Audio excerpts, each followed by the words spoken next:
నమస్తే, నేను మధు. కేసీఆర్ రాజీనామా చేయాలని కాంగ్రెస్ పార్టీ వాళ్ళు డిమాండ్ చేస్తున్నారు. మరి ఎందుకు ఈ డిమాండ్ తెర మీదకి వచ్చింది?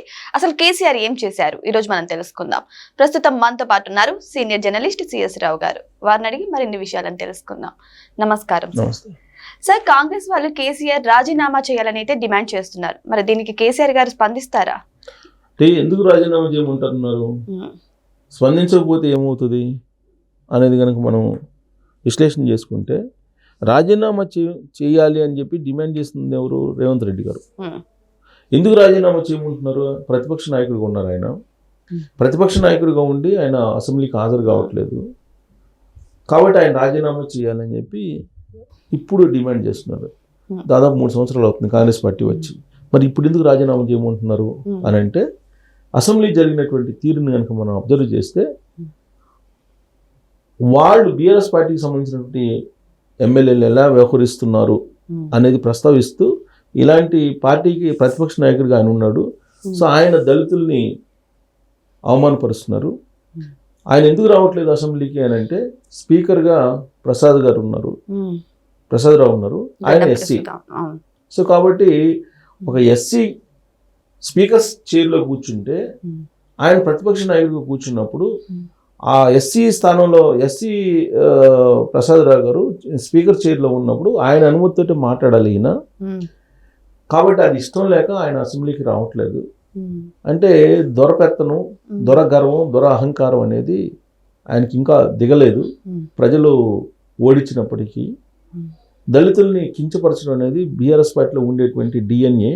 బీఆర్ఎస్ పార్టీ డిఎన్ఏ అది దళితుల్ని కించపరచడం అనేది. అలాగే బీసీని కూడా ఒకసారి ఏబిసిడి గాళ్ళు అని చెప్పి ఏదో కామెంట్ చేశారు కేసీఆర్ గారు అధికారంలో ఉన్నప్పుడు. సో అది కూడా అప్పుడు బీసీని కూడా అవమానపరచడం అని చెప్పి వచ్చింది. అంటే వాళ్ళు తప్ప ఇంకా మిగతా వాళ్ళని ఎవరిని వాళ్ళు గౌరవించరు, వాళ్ళకి అహంకారం ఎక్కువ అనేది రేవంత్ రెడ్డి గారు అసెంబ్లీ వేదికగానే మాట్లాడారు. సరే, అసలు ఎందుకు వచ్చింది ఇది దళితులకు సంబంధించినటువంటి ఇష్యూ అని అంటే, కౌశిక్ రెడ్డి గారు ఇష్యూ వచ్చింది. కౌశిక్ రెడ్డి గారు బీఆర్ఎస్ పార్టీ ఎమ్మెల్యే.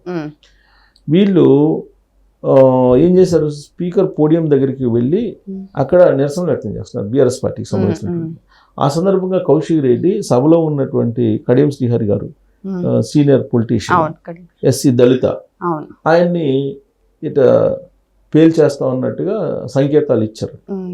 సంకేతాలు అంటే AK-47 తీసుకుని పేల్చేస్తా ఉన్నట్టుగా సంకేతాలు ఇచ్చారు. వాయిస్ కాకుండా సంకేతాలు ఇచ్చారు ఎవరు? కౌశిక్ రెడ్డి. అది గమనించినటువంటి కాంగ్రెస్ పార్టీ లీడర్లు, ఈ గన్ తీసుకుని కాల్చి చేస్తారా మీరు మా సభ్యుడిని? దళితుడు ప్లస్ సీనియర్ పొలిటీషియన్, ఆయన విద్యావేత్త, ఆయన్నే నువ్వు కాల్ చేసేటువంటి విధంగా సంఖ్య చేస్తున్నావు అని చెప్పి కాంగ్రెస్ పార్టీ వాళ్ళు ఒక తీర్మానం పెట్టారు. తీర్మానం పెట్టి కౌశిక్ రెడ్డిని సస్పెండ్ చేయాలి, కౌశిక్ రెడ్డి మీద చర్యలు తీసుకోవాలి, ఆయన్ని అసలు అనర్హత వేటు చేయాలి ఆయన మీద అని చెప్పి అక్కడ దళితులకు సంబంధించిన అంశం వచ్చింది. వచ్చినప్పుడు కేసీఆర్ గారు కూడా ఆ స్పీకర్ స్థానంలో ఉండే ప్రసాదరావు గారు ఉన్నారు కాబట్టి, ఆయన స్పీకర్గా ఉన్నప్పుడు ఈయన మాట్లాడడానికి ఇష్టం లేక రావట్లేదు కాబట్టి ఆయన రాజీనామా చేయాలి, కౌశిక్ రెడ్డి మీద అనర్హత వేటు వేయాలనేటువంటి డిమాండ్ కాంగ్రెస్ పార్టీ వాళ్ళు చేశారు. సో అప్పుడు స్పీకరు రెస్పాండ్ అయ్యి ఎథిక్స్ కమిటీకి పంపించారు. కౌశిక్ రెడ్డి వాళ్ళకవన్నీ అదే గన్ పెట్టి పేలుస్తానని చెప్పి సంకేతాలు చేశారా లేదా అని. అలాగే సస్పెండ్ చేశారు అతన్ని. 1 డేనో 2 డేస్ సస్పెండ్ చేశారు. ఎథిక్స్ కమిటీకి ఆయన పంపించారు. అయితే పోడియం దగ్గర నిరసన ఎందుకు వ్యక్తం చేస్తున్నారు వీళ్ళు? మైనింగ్, తెలంగాణలో మైనింగ్, మట్టి తవ్వకాలు, గ్రావెల్ తవ్వకాలు ఇవన్నీ ఉన్నాయి. ఇవి దోపిడీ జరుగుతుంది. ఈ దోపిడీకి కేటీఆర్ గారు, హరీష్ రావు గారు దోపిడీ చేస్తున్నారు అనేది కాంగ్రెస్ పార్టీ వాళ్ళు చేసేటువంటి ఆరోపణ.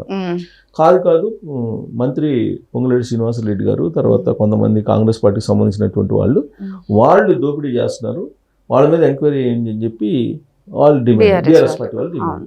సో పరస్పర డిమాండ్ల క్రమంలో సభని జరగకుండా బీఆర్ఎస్ పార్టీ వాళ్ళు పోడియం దగ్గరికి వెళ్ళారు. ఆ సందర్భంగా నెలకొన్నటువంటి డిస్ప్యూట్ ఇది దళితులకు సంబంధించినటువంటి డిస్ప్యూట్.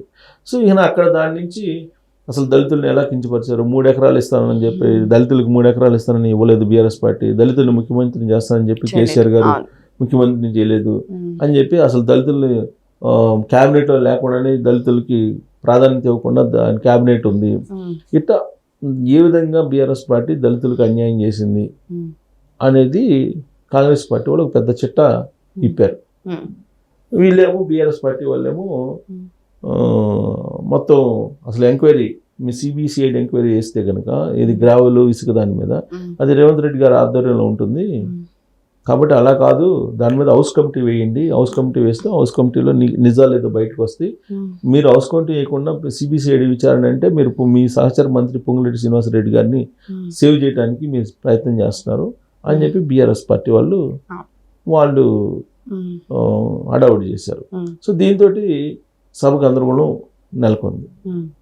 గందరగోళం నెలకొన్నటువంటి క్రమంలో ఇప్పుడు అతన్ని ఇష్యూనేమో ఎథిక్స్ కమిటీకి పంపించారు, సస్పెండ్ చేశారు. ఆ తర్వాత సభని సజావుగా జరిపేటువంటి ప్రయత్నం చేశారు. అయితే ఇవాళ కేటీఆర్ గారు పొలిటికల్ బ్రేక్ఫాస్ట్ అనేది ఒకటి పెట్టుకొని ఆ కాంగ్రెస్ పార్టీకి సంబంధించి లేదా రేవంత్ రెడ్డి గారు వ్యవహరిస్తున్నటువంటి తీరు ఏం చేయాలి అనేటువంటి ప్లానింగ్ తోటి ఆయన బ్రేక్ఫాస్ట్ మీటింగ్ పెట్టుకొని మళ్ళీ అసెంబ్లీకి అటెండ్ అయ్యారు ఇవాళ. సో ఇవాళ కూడా హాట్గా అసెంబ్లీ జరుగుతోంది, తెలంగాణ అసెంబ్లీ. అయితే గన్ పెట్టి పేల్చేస్తాం అనే స్థాయికి ప్రతిపక్షంలో ఉండేటువంటి వాళ్ళు వచ్చారు అని అంటే ఇలాంటి వాళ్ళు అసలు సభలో ఉండకూడదు, కౌశిక్ రెడ్డి లాంటి వాళ్ళు అసలు సభలో ఉండకూడదు, ఇది ఫస్ట్ టైమే కాదు అతని ప్రవర్తన ఎప్పుడు కూడా వివాదాస్పదమేను అనేది కాంగ్రెస్ పార్టీ వాళ్ళు చెప్తున్నారు. సో ఈ నేపథ్యంలో ఎవరు ఏంటి అనేది అబ్జర్వ్ చేసి ప్రజలు నిర్ణయం తీసుకోవాలి. దళితుల్ని కించపరిచే పార్టీ బీఆర్ఎస్ పార్టీ కాబట్టి ఆ పార్టీని మీరు గమనించండి అని చెప్పి ప్రజలకు రేవంత్ రెడ్డి గారు అసెంబ్లీ వేదికగా చెప్పడం జరిగింది. అసలు ఈ మొత్తం 2014 నుంచి దోపిడీ ఏ విధంగా జరిగింది, ఏ విధంగా దోచుకున్నారు, ధరణి పోర్టులు పెట్టి భూముల్ని ఏ విధంగా దోచుకున్నారు, తర్వాత ప్రజా సంపదను ఏ విధంగా దోచుకున్నారు, వీటన్నిటి మీద మీరు ఆలోచించండి.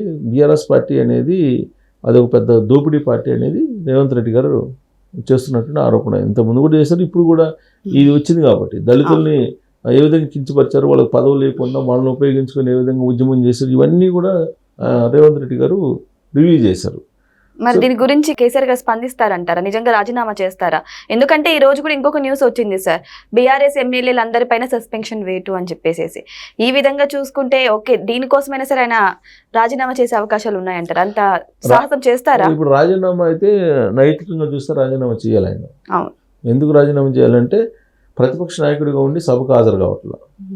పోనీ సభలోకి హాజరవుతున్నటువంటి బీఆర్ఎస్ పార్టీ ఎమ్మెల్యేలు వాళ్ళు సక్రమంగా ఉన్నారంటే సక్రమంగా లేరని చెప్పి కాంగ్రెస్ పార్టీ చెప్తుంది. సభా నాయకుడు ఉన్నాడు, ప్రతిపక్ష నాయకుడు లేడు. ప్రతిపక్ష నాయకుడు లేకపోతే ఆ పార్టీకి సంబంధించినటువంటి ఎమ్మెల్యేలకి దిశానిర్దేశం ఇచ్చేది ఎవరు? హరీష్ రావు గారును కేటీఆర్ గారు ఇస్తున్నారు. సో వాళ్ళిద్దరి మధ్య రేవంత్ రెడ్డి గారు ఏమంటారంటే వీళ్ళిద్దరి మధ్య ఆధిపత్య పోరు ఉంది, దాంతో బీఆర్ఎస్ పార్టీ వాళ్ళు ప్రజా సమస్యల కోసం పోరాడకుండా వాళ్ళ సొంత ప్రజల కోసం పోరాడుతున్నారని చెప్పి ఆయన అంటున్నారు. కాబట్టి ఈ మొత్తం సర్కమ్స్టాన్సెస్లో కేసీఆర్ గారు రాజీనామా చేయడం బెటరు, రాజీనామా చేసి వెళ్ళిపోవడం బెటర్ అనేది కాంగ్రెస్ పార్టీ వాళ్ళు చేస్తున్న డిమాండ్. సో ఏదేమైనా సరే కేసీఆర్ రాజీనామా చేయాలి అంటూ రేవంత్ రెడ్డి చేస్తున్న ఈ యొక్క మాట వల్ల మరి ఇప్పుడు రచ్చ అయితే మొదలైంది. మరి వెయిట్ చేసి చూద్దాం దీనికి మరి కేసీఆర్ గారు స్పందిస్తారా లేదా, మరి నిజంగానే రాజీనామా చేస్తారా లేకపోతే దీనికి ఏదైనా కౌంటర్ ఇస్తారా? వెయిట్ చేసి చూద్దాం. Thank you so much. Thank you sir.